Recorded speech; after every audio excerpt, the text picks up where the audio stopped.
Guarda che razza di zingaro. Dove vedo caro,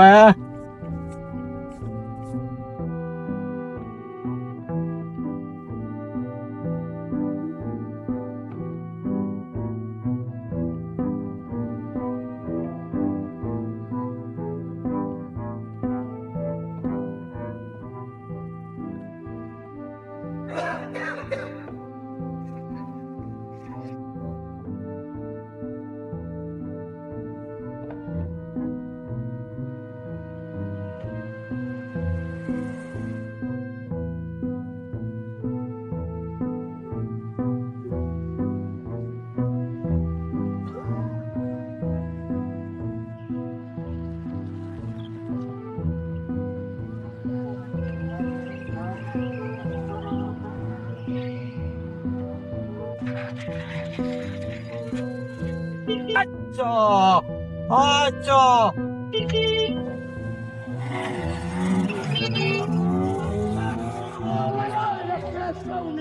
Occhio! A me te mi dici cornuto, scemo! Impara ad andare via per strade! Razza di imbriagoni che non c'è altro qua.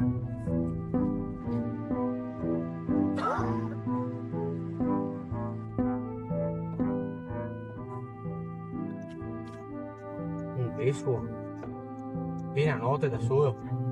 Tassi? Tassi? Tassi? Sapolami.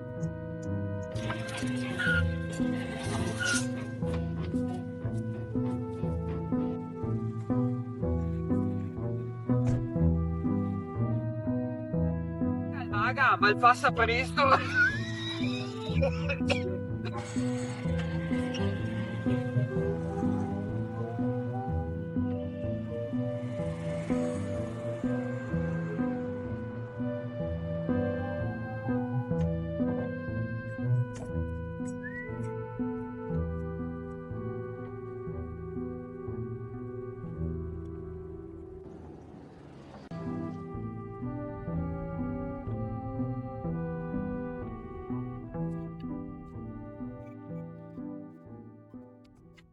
C'è nessuno, vescovo, a sera a Padova qua, non, neanche un sorge che attraversa la strada, non, Ma intanto io non so vescovo.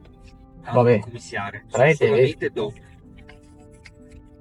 Padova d'altronde è una città morta, deserta, di sera. Non so, solo delinquenti e basta che girano. lo so, non è questo del lavoro sporco, ma lavoro c'è. È un buio pesto anche, è un buio pesto padre. D'altronde la città così buia, non vede un lampione, non vede un lampione. Beh, pare che la Fiuni ne sia di qua. Però magari se si cavasse che c'hai da solo per guidare, forse che sarebbe meglio, meno il trova. Ma sai che gara su? Sai che vedo meglio? A portare pazienza padre, ma mica stamattina che lavoro, l'ho sempre indosso, mattina, sera, notte, non posso fare che a meno. Sì.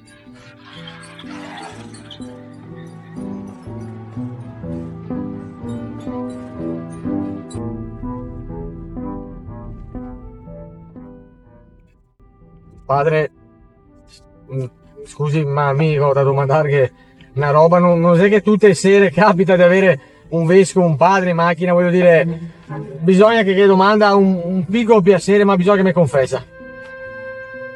Gli assicuro che da sta macchina qua non verrà fuori mai che mi ga confessare qua dentro.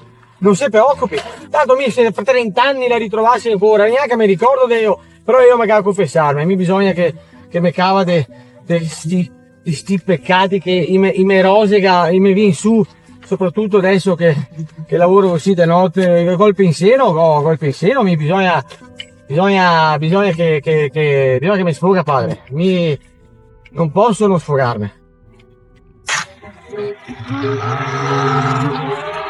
Aspetta, va qui, guarda.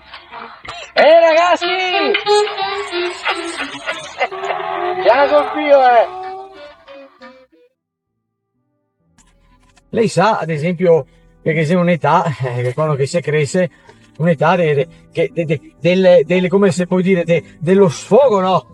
Quando io ero bambino, dicevo, abitavo insieme a miei fratelli, ai miei amici, i tei, 12, 14 anni, però te che è quell'età che il corpo spinge, che c'è che ha pressione, non so padre se mi capisce, che ha pressione de voglia de sfogare, voglia de proprio de buttarsi, ma te sei, fiati in brutei, pizzenini, nessuna donna vuoi venire con altri, e noi abbiamo sta roba in testa che non ierimo neanche buoni di capire come fare, no? Bisognava sfogarsi in qualche maniera. Poi allora mio amico Mamo, perché mi ricordo Mamo che era il più intelligente, non perché non ero intelligente, però era quello che aveva più idee in testa, e che ha deciso di trovare un sistema, che ha lavorato notti, mi ricordo, carta e penna che ha studiato, perché doveva proprio un metodo per, diciamo, per sfogarsi, no? E ora ha pensato di sfogarsi con la succa. La succa bea, umida, moia, calda, ma padre, ma a quell'età là ti pareva di avere il mondo, no? La succa in mezzo, e il zoo, sti putei, compreso, e sfogarsi. No, non so se lei padre ha mai provato con la succa, però lei è un'esperienza bellissima, ti fa i brividi che ti fil collo, ti vede il pelo così alto, mamma padre. Ah, mamma che roba che su Mamo è buona testa mi non che sarebbe mai arrivata, ma un'esperienza bellissima. Dopodiché l'età si avanza e ora si ha bisogno più di qualcosa di vivo, qualcosa che abbia un'anima, qualcosa che ti risponda al contatto. Ecco, mica avevo una pecora, no? Una pecora, ma era, la chiamavo Giulia, e ora veniva fuori, poretta, e veniva là e mi si russava, padre. Ma mi vedevo che aveva scelto me perché magari ero più bezzo, che stavo più da drio, e che davo a carotina e acciucciava, e veniva là e si russava un fiato avanti. Tutti i miei amici erano invidiosi perché mica avevo fatto un passo avanti, e questo rissetto di peo e andava avanti in drio, mi guardava queste ricette qua. Giulia, pecora, e là insomma passai a una roba più viva, più calda, più, insomma, in inverno ti sentiva la differenza di zucchero, voglio dire. Poi mio padre mi ha venduto a Masseo, a me Giulia, e a me Giulia mi ha venduto. Mi vara, sono stato tanto male senza Giulia. I miei amici ogni tanto dopo col tempo mi invitava ai sagre a mangiare carne. Ho detto no ragazzi, scusatemi, carne non mangio, non mangio neanche più verdura per via di zucchero. Mio padre sa come queste robe qua, da là so anche per di cascare in...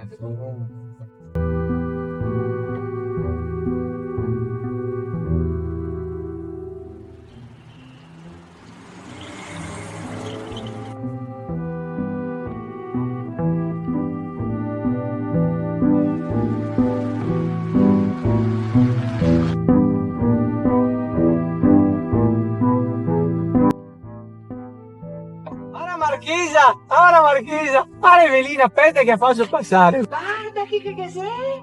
Alfredino! Fermo, aspetta che arrivo, aspetta. Guardia. Aspetta, ciao vecchio, come sei? Come sei cara? La becca stasera, c'è una roba incredibile. Ma ho saputo che a becca da 3 ore questo qua non mi gagna ancora a beccare nessuno. Insomma, a te sì di fatto, e tete? Fate una più sgonfa che altra, e mia compagna sedo. Come diverse una da che altra, con tutti i sacrifici che ho fatto, e schei che mese costai da essere perfette, non te vedi che sei perfette? Ma ti piuttosto, siete ancora a dire lavorare a storia qua, cosa hai fatto qua ora?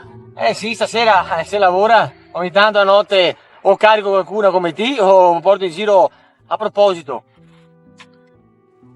Hai un vescovo! Un vescovo! Prete! Will, aspetta che devo vederlo. Prete, ciao Prete. Senta una cosa, lei che è una persona un po' più obiettiva, ma secondo lei sono fatte bene, uguali o sono una diversa dall'altra? No, perché con tutti i soldi che ho speso, cioè, secondo lei, mi dica? Prete! Ehi! Prete! Vabbè, ma alza a perdere. Ho avanti a lavorare, sono qua stasera. Non c'è neanche un scheo. Ciao, cara! Ciao Alfredino, passa a trovarmi anche a domani se te poi, ciao! Ciao! Deficiente! Non te vorrei mica dirmi che una è più sgioffa che altra? Se perfette, guarda, è un'opera d'arte. Una più bella che altra, no una più sgioffa. Adesso vado a domandarvi in bar. Altro che se vado a domandarvi. Ah, Prete, hai visto la marchesa? Che razza di sposita, cara. Non so, mi domando, Prete, perché siamo in confidenza se non sei mai andato con una come la marchesa. Ma secondo me potrei anche fare uno sconto sì, visto anche la veste. Però se, voglio dire, idea mia, non voglio mica mettere che consiglio, se vuoi dopo che davo anche il numero di telefono, magari sei ancora da queste parti qua, mi dica io, no, non che sia nessun problema.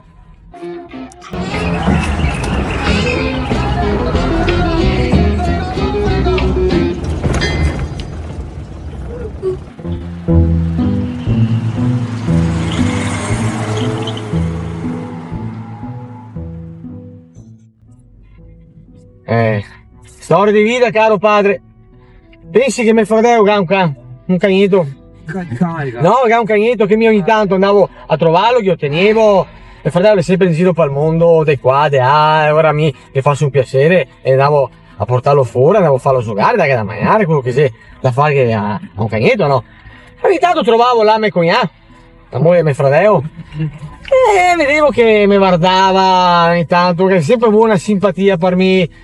A parte che mi ero anche più bello del mio fratello, vabbè, ma questo non c'entra. E mi guardava, quando andavo, Giulia, si chiamava Giulia anche lei.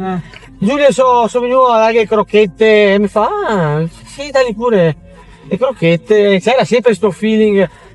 E una volta glielo devo dare le crocchette da sotto così, mi sono inchinato, e ieri insieme devo lavare i piatti, sul secciaro, 2 chiappe.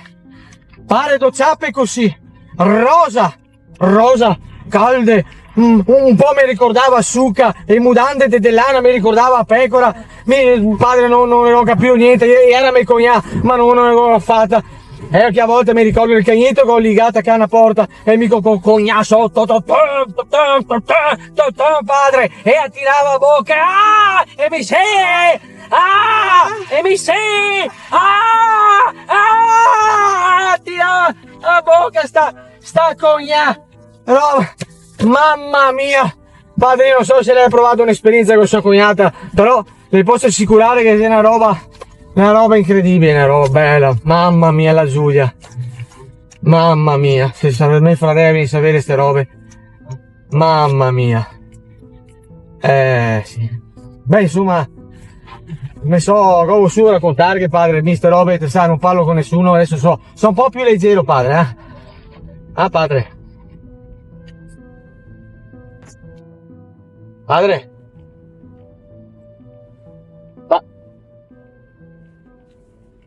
Oh, Madonna.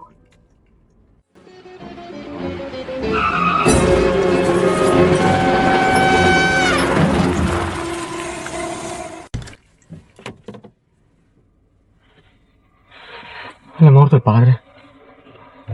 Ecco qua il padre. Ecco qua il padre. Prete! Non mi muore mica qua! Prete! Aiuto! Ma si sta per la pecora! Pasucca! Sapevo che non avevo buttare la pecora da succa.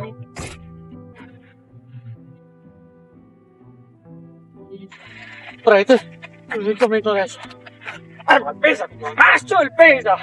E dopo dire che mi mangia niente!